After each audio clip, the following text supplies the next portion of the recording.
Welcome to When One Thing Leads to Another, a podcast that takes you freewheeling down the great internet rabbit hole of trivia. Each week we pick a starting point, and then who knows where all the twists, turns and tangents will take us. But we'll be sure to unearth a treasure trove of frivolous facts that will be as fascinating as they are, well, useless.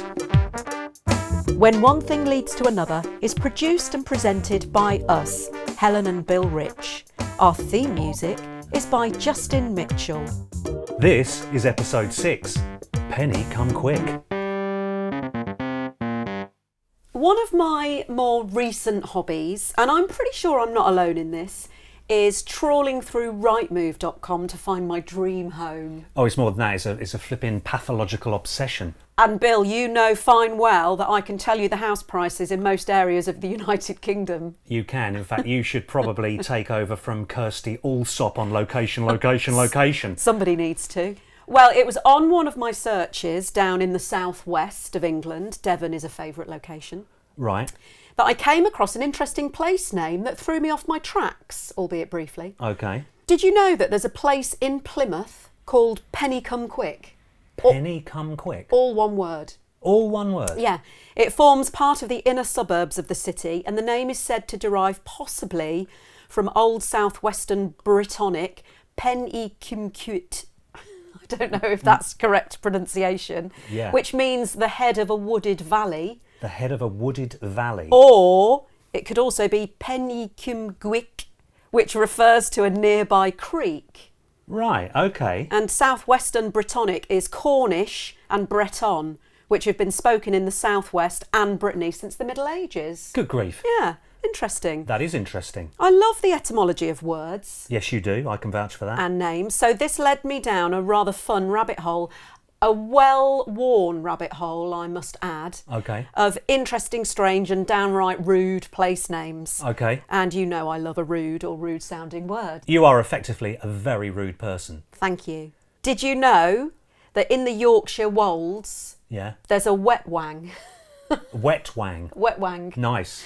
It could just mean wet field, as there's a dry field, driffield, nearby. Okay. Or it could be from Old Norse, valet vanga, which means field for the trial of a legal action. Okay. And did you know that Richard Whiteley, Go on. him off of Countdown fame, Yeah. he was honorary mayor of Wet Wang. Was he? From 1998 until 2005 when he died. Oh, wow. Isn't that great? The mayor of Wet Wang. That would go. That'd be on the top of my CV. There's a Fanny Barks in Durham, which I think it's a small wood. That is a really very unfortunate name. There's an Ugly in Essex, Okay. which is not far from Nasty in Hertfordshire. Okay, interesting. And of course, we're not the only country to have silly names.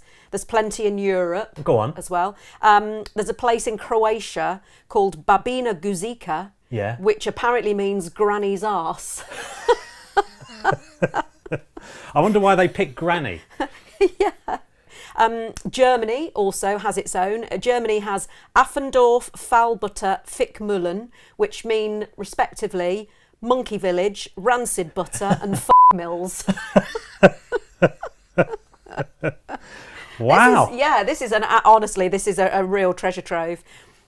There are many places in Spanish-speaking countries called Sal si puedes, which means get out if you can. Wow. And there's a town in Chile called Peores Nada, which means better than nothing. Oh, wow. The tourist board are going to have a hell of a time trying to promote those places, aren't they?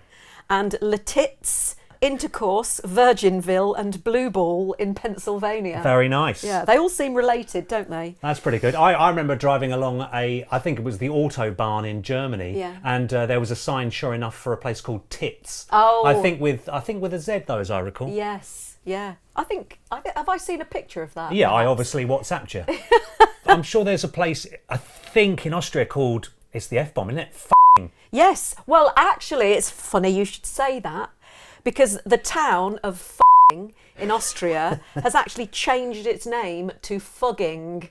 Fugging. Right. Because of road sign theft, which is common for places with notorious names, as they know only too well in the town of Shitterton in Devon. Oh, okay. Yes. In 2010, Yeah. the inhabitants of Shitterton clubbed together and purchased a 1.5-ton block of Purbeck stone Yeah. carved with its name to place at the entrance of the village to prevent theft. This is funny. The chairman of the parish council said every 2 or 3 years somebody comes along and nicks our sign because clearly Shitterton is amusing. We thought, let's put in 1.5 tons of stone and see them try to take that away in the back of a Ford Fiesta. Right, so following on from your research, I've been looking at the origin of words. Oh, nice. And I've found a couple of interesting examples. Did you know that avocado comes from an Aztec word, now forgive my pronunciation here, ahuicati. I sound Welsh. Ahuicati. I'm from the valleys. I'm from the valleys of Ahuicati. Do you know what that means? I have no idea. Of course you don't. Testicles. Ah, well that makes sense because they look a little bit like testicles, don't they? Avocados look, yeah, they have a certain ball bag. Resemblance. Continuing on, and this is interesting, well at least I thought it was, the origin of the word genes, as in the genes you wear, Oh right. rather Okay. than your DNA. Yeah. Yeah, so genes were first produced in Genoa. In Italy, and Genoa. No, never met her before in my life. Sorry. and also Nîmes in France. Right. And the French word for Genoa is jeans with a G. So the name jeans is likely an anglicisation of that. Oh right. Okay. Similarly, the word denim most likely comes from denim, from Nîmes in French. Oh yes, from Nîmes. Yeah. And did you know, I can't believe it, I'm reading this here, that workers in northern Italy were wearing jeans from as early as the 17th century. Wow, that is crazy. How about that? And of course they were popularised in the 1950s by James Dean. Of course. And became a symbol of youth rebellion. And by the 70s they were in general fashion in US casual wear. Yeah. Of course. Yeah. Did you know, right, this is also an interesting jean wearer, right?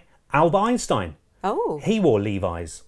And in fact, he had a leather jacket which was made by Levi Strauss and Co. in the 1930s. So he was well ahead of the trend there, wasn't he? Wasn't he just? And that very jacket, I'm reading here, was sold at Christie's Oh yeah. in 2016 Oh yeah. for, well, what would you pay for it? A leather jacket, you say? Oh well, I don't know. Well, it's Albert Einstein's. 50 grand. 50 grand. Double it and plus 110,000 pints. Wow. How So about that? someone's going around wearing Albert Einstein's leather jacket. No, they're not. They probably got it in a glass box in their massive house. I'd wear it every day. I'd wear it to Tesco's.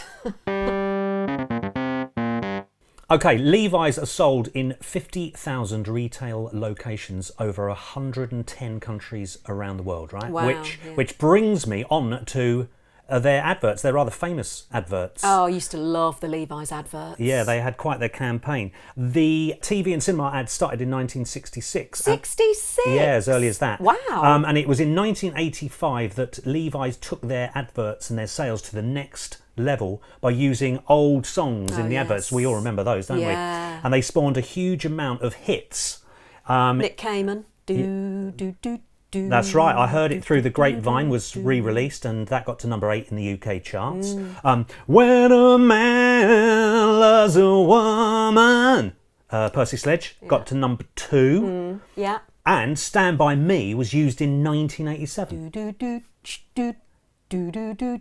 And that got to number 1, no less. Yeah, brilliant song. And interestingly, it only got to number 27 in the charts the first time it came out in 1961. Oh, wow. And do you know who starred in that advert? I don't remember the Stand By Me advert, actually. Eddie Kidd. Eddie Kidd? Eddie Kidd, the motorcycling, yes. the sort of poor man's Evel Knievel, wasn't he? Oh, awful can awful. Awful No, and awful. he- I saw Eddie Kidd. He it's in Swanage. in about 1980 something. Oh, Eddie Kidd. Yeah, poor Eddie Kidd. I yeah. know. I think I probably had a crush on him when I was about 8. He was a good-looking lad. He was beautiful. He also had a smashing leather jacket, didn't he? He did. But he came a cropper, didn't he, poor man? And he's not in a good state, is he? He's not in a great state, but he was on telly relatively recently, wasn't he? Was he? I think he was on Top Gear. I remember reading about it. Oh, okay. Yeah, he was driving around with Paddy McGuinness, I think. Good old Eddie Kidd. Yeah. Oh, he was in a Levi's advert. Amazing. Yeah. Stand By Me. Yeah. Now, Benny King, I've also found out, co-wrote the song with Jerry Lieber and Mike Stoller. Oh, yeah. And the song, they wrote a lot of Elvis hits, didn't they? Yeah. And the song was also used in the film of the same name the previous year. Oh, yes, Stand By Me. Yeah. In fact, River Phoenix and Will Wheaton, who acted in the film, were in the music video too. Yes, yeah, they were. And this perfect storm of publicity meant that in 2012, the song's royalties were estimated to have topped $22.8 million. Wow. 50% of which were paid to Benny King. Oh, wow. Nice little earner. Well, thanks to Levi's then and the film, he did really well, didn't he, with that song? Oh, Benny King, he cashed in very nicely, thank you very much. Yeah, that was an old spiritual or something, wasn't it? Yeah, apparently it was an old spiritual hymn, which itself was based on Psalm 46. And actually, did you know that he wrote that song for the Drifters, but they passed on recording it? Oh, bad decision. Yeah, and it was when Benny King had a little time left over at one of his own recording sessions that he decided to give it a go himself. Wow, how about that? Yeah. And then it made him a ton of money later in life. Yeah, I know. Yeah, I bet the Drifters were kicking themselves. I bet they were. So I was looking, I've just been Googling a little bit while you've been going on. And also famously covered Stand By Me, John Lennon. Oh, yeah, I like that. I like his version. Yeah. So his cover of Stand By Me features on a bootleg album called A Toot and a Snore 74. Right. Have you heard? You haven't heard of it? Okay. It's the only known recording session in which he and Paul McCartney played together after the breakup of the Beatles in 1970. Paul McCartney said in a 1997 interview with Australian writer Sean Sennett that the session was hazy for a number of reasons. Lennon was producing Harry Nilsson's album Pussycats at Burbank Studios when Paul and Linda dropped in, as you do, and they were joined by Stevie Wonder, Harry Nilsson. You're kidding. Bobby Keys. Don't know. Oh, Bobby Keys, yeah, he was the saxophonist for the Stones, wasn't he? There you go. And producer Ed Freeman for an impromptu jam session. How Can you about imagine? May Pang was there too. In fact, this was during his Lost Weekend. When the he was Lost separated Weekend. from Yoko, yeah. Oh, the famous John Lennon Lost Weekend, yeah. Anyway, this is really funny. Lennon allegedly appears to be on cocaine, and you can hear him on the album offering Stevie Wonder a snort on the first track. You want a snort, Steve? A toot? It's going round. And then asking someone to give him a snort on the fifth track. Somebody give me an E or a snort. Apparently it's all a bit chaotic. How about that? Yeah. Not that we would ever condone any drug use. No. At all, of course. Of course not, but... Great story. Isn't it? Okay, leading on from the Paul McCartney, John Lennon and Stevie Wonder et al. Story, there's another album which I found of interest called The Songs Lennon and McCartney Gave Away. Oh. Which is a compilation of songs they didn't ever release. Songs they never recorded because they thought unsuitable for the Beatles, and songs they actually wrote for other artists. Oh, yeah. Some of the songs on the album, we've got Step Inside Love by Cilla Black. Yeah. Step Inside Love. A World Without Love by Peter and Gordon. I absolutely love that song. That was written by Lennon and McCartney. Apparently so. Please lock me away. Another song they wrote but didn't record, which isn't on the album, is Come and Get It. If you want it, Badfinger. Welsh rock band Badfinger. Yes. In 1969. In fact, they were the first group signed by the Apple label in 1968. Yeah. And they were originally called the Ivies, but they changed their name to Badfinger after the working title for the Beatles hit, with a little help from my friends, which was Badfinger Boogie. Oh. Oh. They also had a hit with Without You, which they wrote themselves and went on to be a huge hit for Harry Nilsson. Oh my goodness, they wrote that? They did, apparently so. Oh wow. However, things get a bit sad on the story of Badfinger, I'm afraid to tell you. They struggled with legal, managerial and financial difficulties after Apple Records folded. The whole Apple Records thing was a total disaster, wasn't it? Yeah. 2 of the band members died by suicide Oh, my- in 1975 and 1983. Oh dear. One of a brain aneurysm in 2005. So there's only one surviving member of the Badfinger original lineup. Oh, that's really sad. Okay, going back briefly to Cilla Black, I've just been reading here. This is interesting. So she did a cover also of You've Lost That Loving Feeling. Right. You know, the Righteous Brothers. Of course. So they released in the US You've Lost That Loving Feeling in 1965. Yeah. George Martin was producing Cilla Black and decided to do a Cilla Black version and released it in the UK as a sort of rival version. Okay. I don't think Cilla Black's version was particularly well received. In No, fact, you don't hear it, do you? Andrew Oldham, Yes. who was then the manager of the Rolling Stones, Yeah. he took it upon himself to run a full-page ad in Melody Maker when Cilla Black's version is, I think it's at around number 2 in the charts. Right, okay. Which said, this advert is not for commercial gain. It is taken as something that must be said about the great new Phil Spector record, the Righteous Brothers singing You've Lost That Loving Feeling. Already in the American top 10, this is Spector's greatest production, the last word in Tomorrow's Sound today, exposing the overall mediocrity of the music industry. Signed, Andrew Oldham. And so they released the Righteous Brothers version in the UK as well. And apparently Brian Epstein said to Tony Hall of Decca Records, they've got no chance. And the Righteous Brothers picked Cilla Black's version at the post. She dropped down to number 5. They went to number 1 in the UK. In your face, Cilla. Surprise, surprise!